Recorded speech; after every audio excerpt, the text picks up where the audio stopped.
Romans chapter 10, verse 1, it says, "Brothers, my heart's desire and prayer to God is for Israel, that they may be saved." I'm reading from the New International Version, just in case you didn't know that. "For I can testify about them that they are zealous for God, but their zeal is not based on knowledge, since they did not know the righteousness that comes from God and sought to establish their own.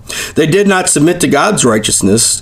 Christ is the end of the law, so that may be righteousness for everyone who believes." And he's going back to this whole idea that if you're going to have salvation, it is not by works of righteousness that we have done, but it's according to his mercy, that the righteousness that we have is by faith in Jesus Christ. And it's a righteousness that comes from him. It's trusting in Jesus' righteousness. It's trusting in his death, burial, and resurrection. It's his blood covering us, and the fact that we go before God and we say, we're guilty. We're not righteous. We're not living a life that's pleasing to God.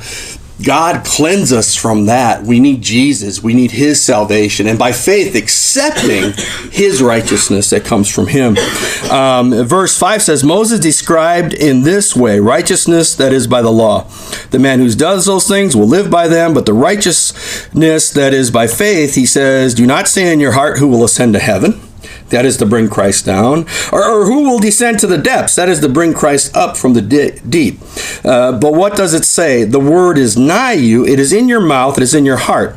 That is the word of faith that we proclaim. And again, going back to the idea of it's by faith that we're saved, not of works. It's by faith.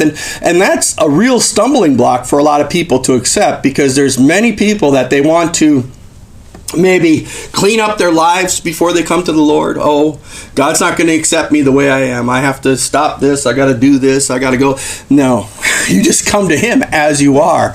Or they may think that, well, I can't be a follower of Christ because I'm too bad. I'm doing too many bad things. I just can't. No, it's not about you. It's about him. And it's by faith. Accept it. Accept that he did it. Accept that you can't do it. And accept that salvation and that righteousness that comes from him. And then you're able to find that many of these things will start falling by the wayside. I know individuals that, were so strung out on like heroin and,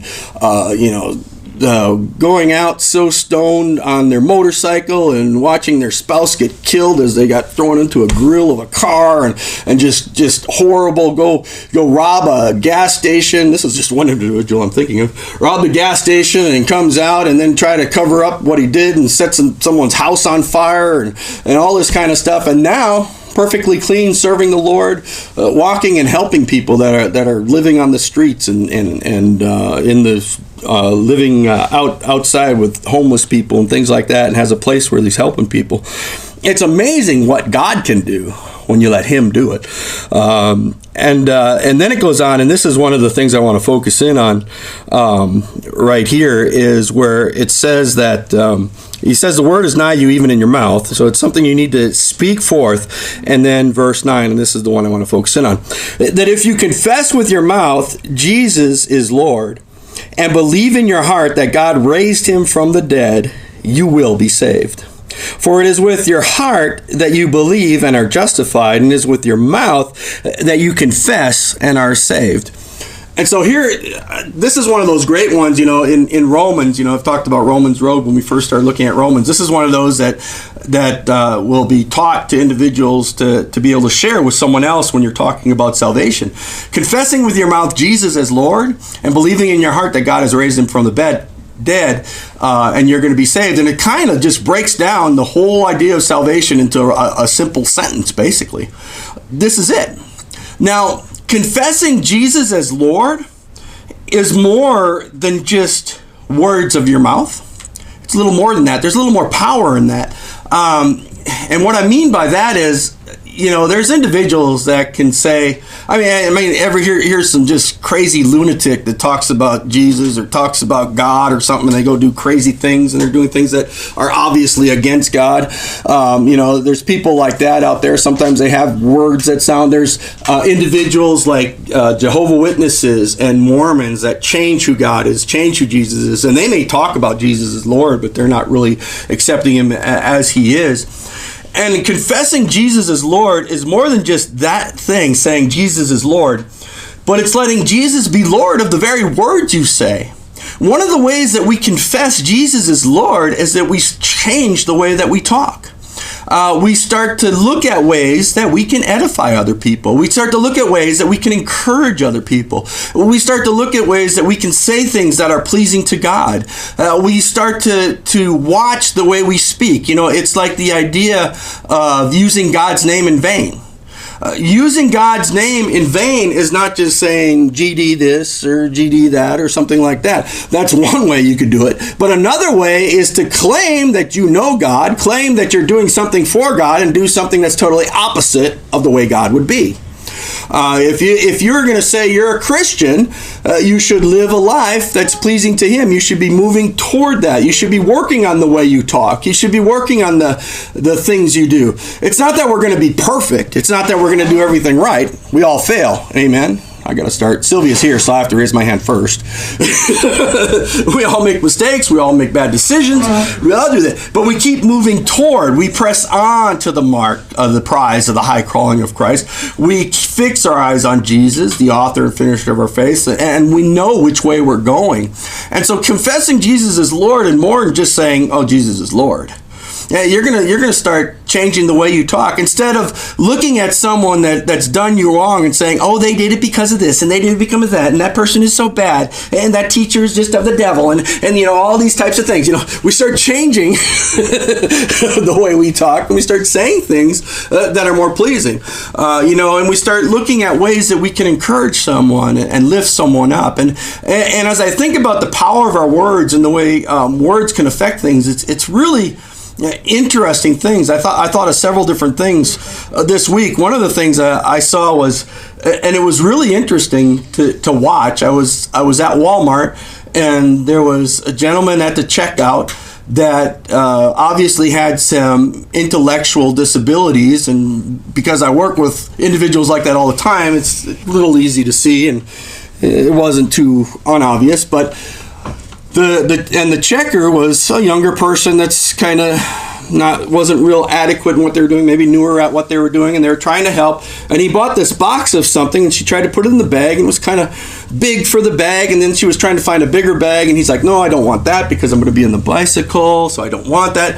And she's trying to help him, but he's getting a little bit annoyed that she's asking questions because he's just wanting to try to pay and stuff. So anyway, he gets through it all and he pays it all, and she's looking at that little bag that's the box is in, and she's thinking, man, that thing's gonna break.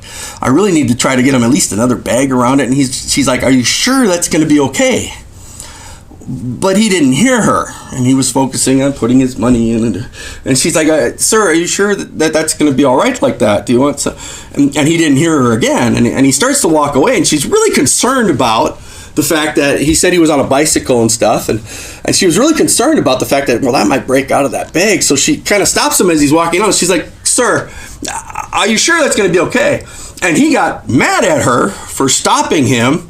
Didn't really understand what she was saying. And it's just like, and he leaves. And then she's all like, just feeling really bad and down. She's like, oh, I was only trying to, she's like, oh, what's he all mad about, And as an outside observer, I'm seeing what's going on. She's just trying to do what she can. She don't know that trying to stop him is going to bother him. I could see that. I wouldn't have stopped him, but she didn't know. She was concerned. And then he's like not understanding what she's doing, and now she's mad, or he's mad. So now this guy's mad. She's all upset.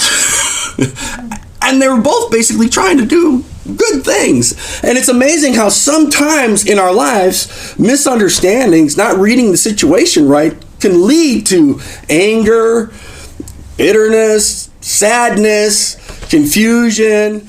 And I tried to encourage her, hey, just try to do what you could, it's all right, but at that point she wasn't even listening to me because she was still focused on what happened and running through it in her head. And that's another thing that can happen with words. Sometimes we run it through our head and change what it is. I used to work with an individual, and I didn't realize it until one day I was there and I was working on something. The individual was talking to someone else, and I heard the whole conversation. And it wasn't like a private conversation or anything. It was just something I wasn't involved in, but I was right there and I heard the whole conversation. So the individual came to me after they were talking to this other person, had shared the conversation with me, and it was pretty much the same conversation. I was like, yeah. Well, a little bit later in the day, they came and talked to me about the conversation, and it had changed quite a bit from the original conversation that I heard. And I'm like, well, that's not what they said. And then a little bit later in the day, by the end of the day, when they talked about the conversation they had, it was a totally different conversation than what they had. Because in their mind, they kept playing it over, and they were changing the words that they heard. The words they heard in their mind was not the words their ear heard, because my ear heard the same words, and they were changing it. And throughout the day, they just kept changing it and changing it and changing it. And we have to be careful in our lives that we don't let our mind change what our ear's hearing. We need to be really sensitive. And even when God's speaking to us, say, God, what are you trying to say to us? How does this affect me? Because God will use other people to talk to us.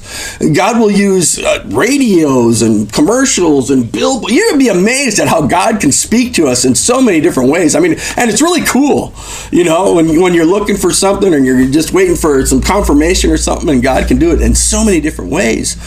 And as we fix our minds and help control the way we think and the way we're listening, it also helps the way that we speak. And it's really important, because as God created everything with his words, in the same way we can help create different kinds of atmospheres around us, different kinds of things. And it's not so much that, this name it, claim it, blab it, grab it, call it, haul it kind of idea. It's not so much that, but it's more the ability to kind of change the atmosphere around us. Yeah, you ever have that happen? Is there any individuals you've ever met or known that if they came into the room, all of a sudden the atmosphere in the room just kind of changes? A lot of them, it's for a negative way. We can do that for a positive way. We can be individuals that are speaking words of encouragement, that are always there, uplifting, that are always, or you meet somebody and you just know they're going to hit you with some kind of thing. They're going to be complaining, they're going to be arguing, they're going to be yelling, they're going to be talking about you, and you're just like, man, I don't even want to be by that person. And it's not necessarily what they quote unquote do per se, but it's because of the way they talk. And it's because of the way they're going to talk, or they're gossips and they're backbiters. And you're just like, well, we can be the opposite of that. We can be the one that brings encouragement. We can be the one that when someone sees us, they're like, oh, you know what? They're going to pray for us if I come to them and let them know I'm struggling with something. That's the one that's going to let me know that, hey, I can do this thing that I'm thinking, I don't know if I can do it or not. Facing a transition in my life. That's the person I want to talk to. We can be that kind of person. We can be the one that brings that edification, exhortation, and comfort. I'm sad. Oh, I know who I'm going to call. I'm going to call Vicky. She'll always make me happy. It's awesome.